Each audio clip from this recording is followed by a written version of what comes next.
ఎవరికైనా ఏదైనా శుభం కలిగితే ఆ శుభానికి కారణం ఎవరు అంటే శంకరుడే. నేను చెప్పట్లేదు ఈ మాట, శాస్త్రములు చెప్పే. శుభములన్నీ కుప్పలు తెప్పలుగా ఆయన పాదముల దగ్గర పడి ఉంటాయి. ఆయన అనుగ్రహించాడు అనుకోండి, ఓసారి ఇలా అంటాడు అంటే అది ఎగిరి వెళ్ళి ఇంటికి తోరణంగా పట్టు. అందుకే ఒక గడుసు కవి ఒక మాట అన్నాడు, నేను ఓ పువ్వు పట్టుకొచ్చి మీ పాదాల మీద వేశాను అనుకోండి, నేను వేసినది ఏది పువ్వు, మీ పాదముల మీద ఉన్నది ఏది పువ్వు.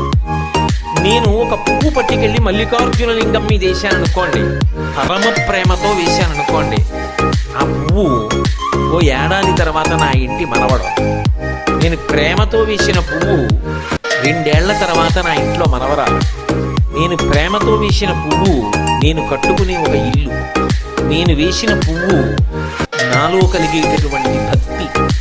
నేను వేసిన పువ్వు ఏ వయస్సులో నాకు రావాలో ఆ వయసులో